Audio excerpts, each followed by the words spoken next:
Arratsaldeon eta ongi etorri bertan berri albistegira, gaur otsailaren 3 da osteguna, hauek dira Iruñerriak eta Nafarroak utzitako albiste nagusienak. Azken 24 orduotan Nafarroan 885 COVID kasu berri zenbatu dira. Iruñeko aurre eskoletan euskerezko eskaintza handitzea eskatu diote Nafarroko gobernuari. Lan erreforma honi ez lelopean lantoki eta plazetan protestak egin dute ELA, LAB, SK Steilas, Etxalde eta 3 sindikatuek. Elizak modu bidegabean inmatrikulatutako ondasun guztiak berreskuratzeko eskatu dio EH Bilduk Espainiako gobernuari. Nafarroan 32.817 langabe daude, urtarrilan abendua baino 781 gehiago, baina duela urte bete baino 8.908 gutxiago. Gobernuak ekainaren 30 arte luzatu du erabili eta botatzeko maskara kirurgikoei 4% beza aplikatzeko epea. Bizi lagunendako bizikleta aparkalekuen okupazio 74%, jodu eta leku guztiak beteta daude martxan jarri diren 5-etatik 3. Urdazubin eta Zugarramurdin abiadura handiko interneteren aukera zabaldu zaie.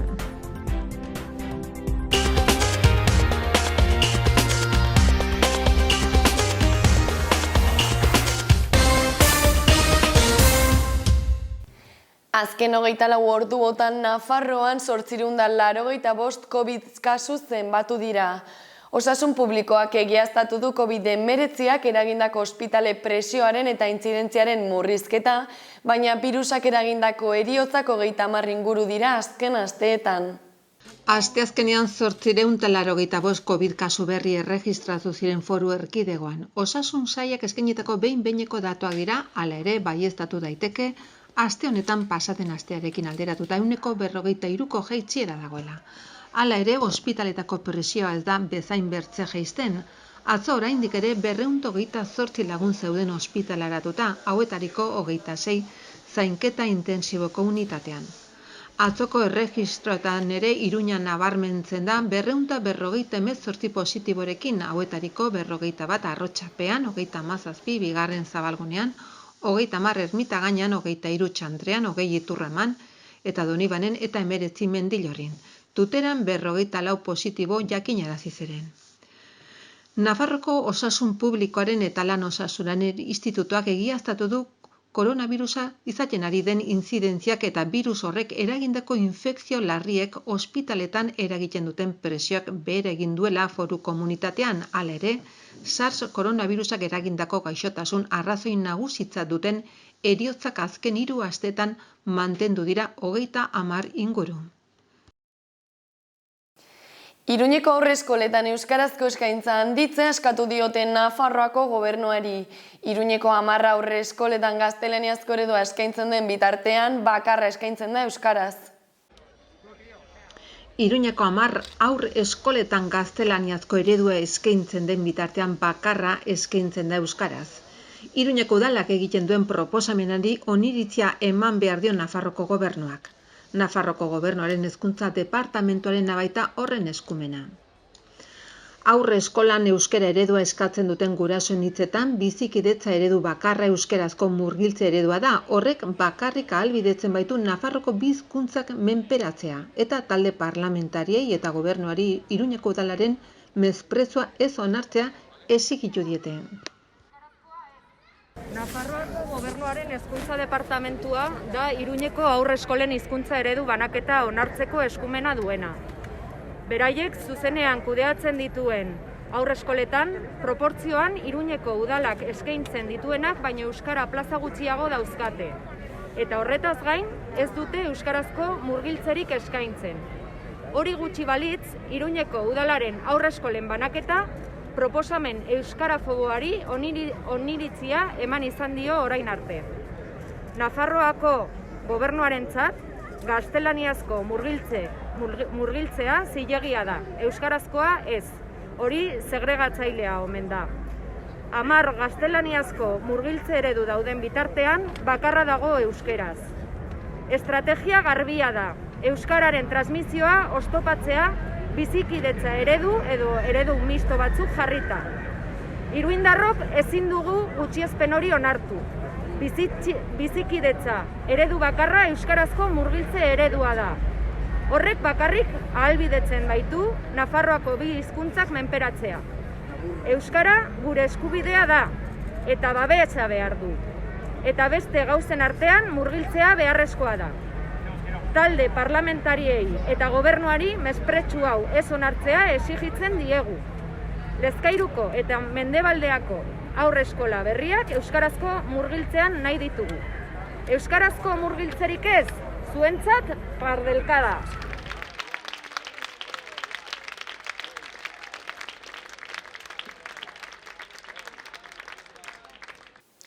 Lan erreforma honi ez lelopean lantoki eta plazetan protesta egin dute ELA, LAB, ESK, Steilas, Etxalde eta 3 sindikatuek. Espainiak, patronalak eta UGT eta Komisiones Obreras sindikatuek egin duten proposamenaren aurrean alternatibak badirela defendatu dute. Lan erreforma honi ez lelopean lantoki eta plazetan protesta egin zuten atzo ELA, LAB, ESK, Steilas, Etxalde eta 3 sindikatuek. Igandean manifestazio egin ondotik, ELA, LAB, ESK, Steilas, Etxalde eta 3 sindikatuek lantokietan eta herritan biltzera deitu zituzten atzo. Espainiako Kongresoak gaur onartuko baitu lan erreforma eta Euskal Alderdiei dei egin diete ez ditzaten babestu erreforma hau. Langilei kalte eta patronalari mesede eginen dien erreformak sindikatuen ustez bi dira arrazoiak. Nafarroan lan baldintzak erabakitzari atea ixten diola erreformak eta aurreko erreformek ezarritako prekaritatea mantentzen dela. Langilei eskubideak murrizteaz gain sindikatuek salatu dute ikuspegi feministatik eskubide berriak txertatzeko aukera paregabea galtzen utziko dutela, izan ere lan erreforma proposamenak esaterako ez ditu etxeko eta zaintza langileak erregimen orokorrean txertatzen. Alderdi politikoi eskatzen diegu erreforma horren kontrako bozka ematea. Hori bai da, bai Rajoy eta bai Zapateroren reforma indargabetzeko daukagun aukera bakarra. Lan erreformaren edukia erabat eskasa da, bakarrik ikusi behar da, Ciudadanos bezala alderdi politiko bat horren alde dagoela, eta baita ere, igandean Iruñeko kaleetan ikusi genuen bezala, ere aldarrikatu nahi dugu Nafarroan marko propio bat egotea, hemen bertan erabakitzeko gure lan baldintzak, eta errespetatuz baita ere UGT eta Komisionesek Nafarroan ez daukatelaka gehiengoa. Gaur, igandean bezala, lantokietan mobilizatu garela lan erreforma honi ezezko argia emateko. Eta nagusiki egiten dugu bi arrazoiengatik. Lehenik, Komisiones Obreras eta UGT sindikatuak esaten digutelako ezin dugula hemen erabaki zeintzuk izan behar diren gure lan baldintzak, beste modu batera esaten digute Madrilen eta Espainian adosten dituzten lan baldintzak kaskar horiek hemen sufritu behar dugula, eta bigarrenik lan erreformak ezartzen zuen prekarietatea, malgutasuna, hitzarmenak ez betetzeko aukera eta kaleratze libre eta merkeak mantentzen direlako. Hau da, PSOE eta Podemos gobernuak konpromiso hartu zuen PPren lan erreforma osoki indargabetzeko eta ez du bere konpromisoa bete elkarrizketa sozialaren izenean eta Komisiones Obreras eta UGTren laguntzarekin. Eta gainera esaten digute ez dugula alternatibarik. Hori da dagoena eta atea ixten diotela hori hobetzeari. Horregatik beste hainbatetan esan dugun moduan akordio horrek ez gaitu ordezkatzen. Aski ezagutzen dugu Nafarroan zer den elkarrizketa soziala, hortik atera diren akordio horiek, eta akordio horiek inoiz ordezkatu ez gaituzten akordioak izan dira eta konpromiso hori hartzen dugu honetan ere. Horregatik esaten duguna da lan erreforma hau garatzeko oztopo bat izango garela hemen Nafarroan eta gainera borrokan jarraituko dugula bertako marko bat izateko hemen zeintzuk izan behar diren gure lan baldintzak negoziatzeko eta erabakitzeko. Bueno, guretzako gaur beste behin ere langileok argi eta garbi esan dugu ezetz lan erreforma honi, proposatutako lan reformari, bai lan zentroetan baita kaleetan ere, ezetz borobila. Lan erreforma honek batetik ez da Madriltik agindu zutena, ez da aurreko lan erreformaren derogazioa, baina gainera hutsunez beteriko lan erreforma da.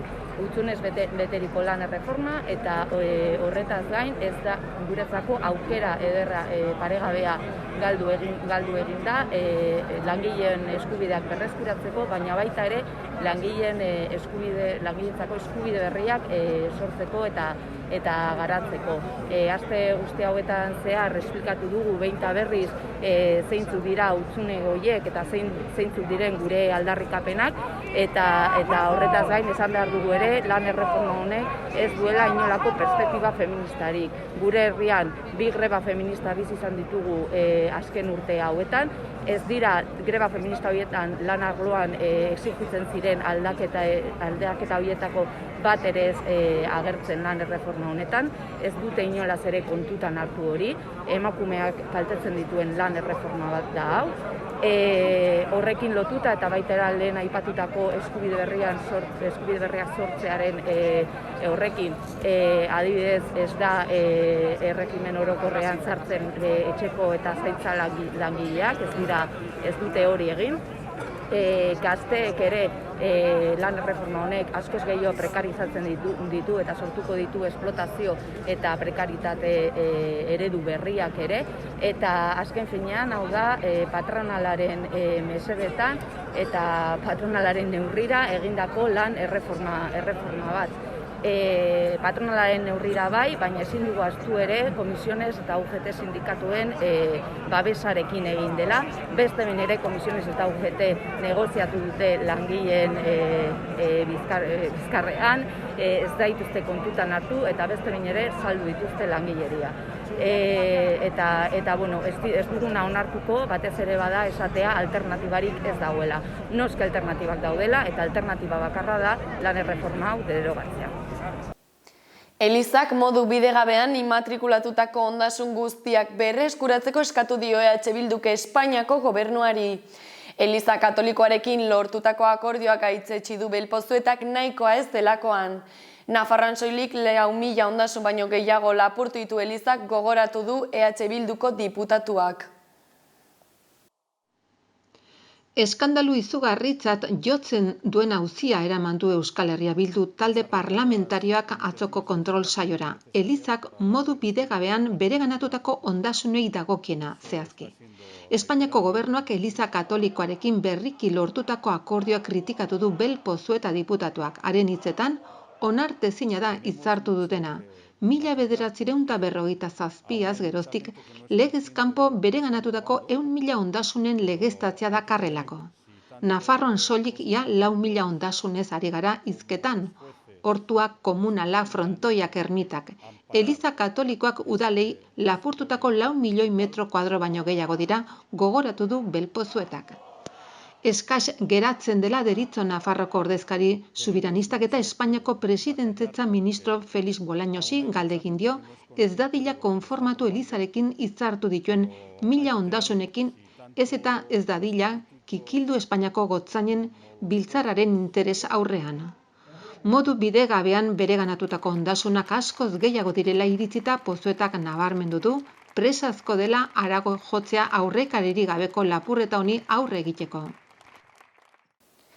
Nafarroan 32.817 langabe izan dira urtarrilean, abenduan baino 791 gehiago, baina duela urtebete baino 8.908 gutxiago.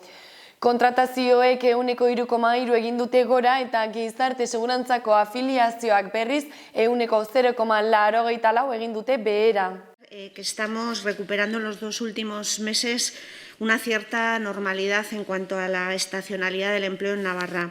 Nafarroan 32.817 persona daude langabezien urtarrilean, hau da 791 persona gehiago eta 2,5 gehiago.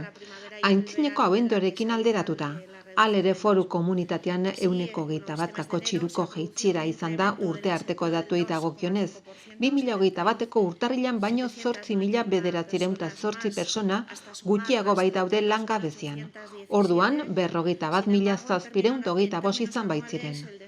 Horren arrazoia da halaber joan den urtarrila enplegurako oso kaltegarria izan ohi dena, bere serieko 3. negatiboena izan dela 2007 urtetik.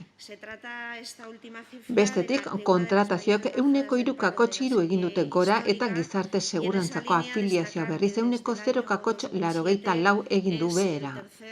Mes de enero que se incrementa el desempleo, que menos se incrementa el desempleo registrado. Gobernuak ekainaren 30 arte luzatu du erabili eta botatzeko maskara kirurgikoi 4% beza aplikatzeko epea.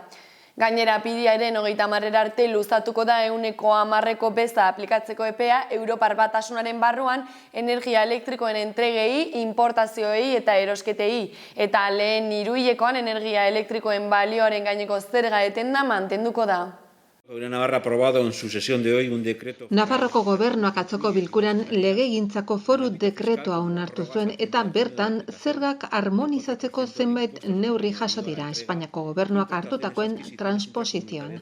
Alde batetik, Europar Batasunaren barruan erabili eta botatzeko maskara kirurgikoen entregei, importazioi eta erosketei balio erantsiaren gaineko zerga 4% jaisteko luzapena ekainaren 30 bitarte mantentzea adostu dute. Bertzetik, energia sektoreko prezioekin zerikusi duten 2 neurri onartu dituzte herritarren eta norberaren konturako langileen ekonomian eragin positiboa dutenak. Modu horretan, dekretuaren arabera apirilaren 30 arte bitarte luzatuko da Europar Batasunaren barruan energia elektrikoaren entregei, importazioi eta erosketei 10% beza aplikatzeko epea. Horrez gain, legegintzako foru dekretuan jasotzen da energia elektrikoaren balioaren gaineko zerga eten egingo dela 2022ko lehen hiruhilekoan.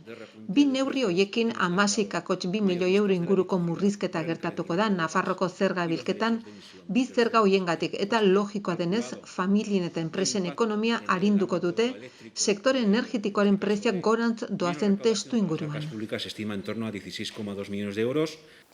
Bizilagunendako bizikleta aparkalekuen okupazioak 84% jo du eta leku guztiak beteta dauden martxan jarri diren 5-etatik 3.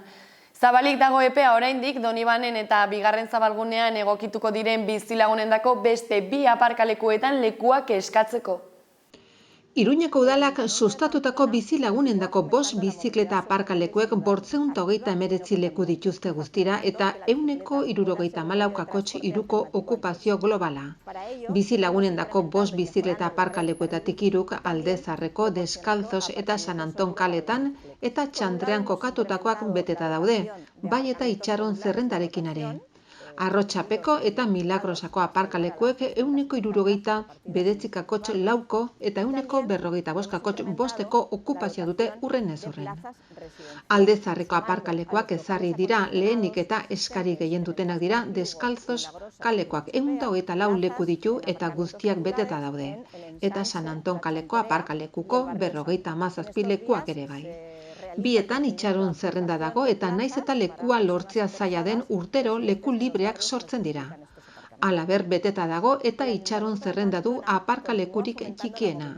Txantreako Arriurdineta plazan izan ere 30 lekuak beteta daude eta itxaron zerrenda dago. Arrotxapeko aparkalekuak Urzainki kaleko 14. zenbakian 170 leku ditu eta 118 daude okupatuta, beraz 52 leku libre daude. Eta Milagrosako Gelbenzu Zehar kaleko 8 aparkalekuak 158 leku ditu, esleitutako 72 eta 86 libre. Leku libren eskaerak udal erregistroan edo legean jasotako bertze edozein prozeduraren bitartez egin behar dira. Beharrezkoa da bertze baldintza hauek betetzea. Auzoan erroldatuta egotea. Adina 14-17 urte bitarteko adingabek gurasoen edo legezko tutoren baimena behar dute edo Iruñako udalarekiko zerga bete beharrak eta bestelakoak egunean izatea.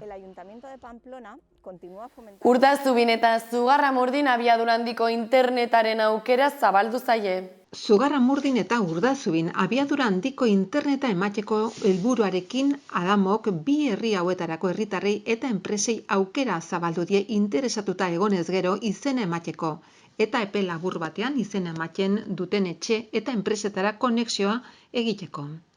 Urdazubiko 170 etxe bizitzetara eta Zugarramurdiko 35 bizilekutara abiadura handiko interneta eramateko aukera zabaldu berri du Operadoreak dagoeneko ingenieritza lanak hasiak dituzte eta Zugarramurdi eta Urdazubiko etxebizitzetako lehen aktibazioak gehienez ere hilabete bateko epean egitea pentsatu dute. Hauek izan dira gaurko albiste nagusienak, eskerrik asko horregotegatik eta hurrengora arte.